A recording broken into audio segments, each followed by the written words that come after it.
Ang negosyong pag-aalaga ng baboy ay di biro. Seryosong trabaho ito. Pero kung ikaw ay handang magsumikap at magtiyaga, magandang kabuhayan ang dulot ng mabuyan. Sa buong Pilipinas, sa lahat ng lalawigan, maraming taong umasensong buhay sa negosyo ng babuyan. Kaagapay sa tagumpay ang Pigrolac at Univet. Malaki na itutulong ng Pigrolac Hog Feeds at Univet products sa pagpapalaki ng negosyo. Ang nakaraan, isa-isang humarap sa mga judges sa mga 20 Baboy Kampiyon Regional Winners. Maghapong nakinig sa mga kwento at salaysay na madrama, minsay katawa-tawa. Lahat magagandang kwento ng pagsisikap at pag-asenso. Nahirapan sa pagpili ng panalo mga judges. Without you patronizing our feeds, wala tayo rito ngayon. Pero sa katapusan, napagdesisyonan ng mga hurado na 10 ang karapat-dapat na tanghaling Baboy Kampiyon Grand Champions.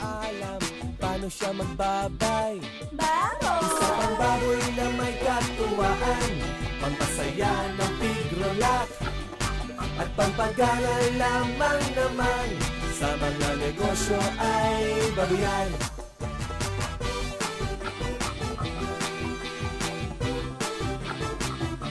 Grand champion man o hindi, lahat ng contestants ay para na ring nanalo. Sa simula ay nagkasama-sama ang hindi magkakakilala na nanggaling sa iba't ibang dako ng bansa. Ngayon ay may pinagsamahan na, mga bagong magkakaibigan na may pinagsaluang maliligayang karanasan na kahit kailan po ay hindi nila malilimutan. Sa kanilang pag-uwi sa kanilang mga bayan, baon nila ang magagandang alaala. Anong baboy ng sinaunang panahon na pari ang patungkulan?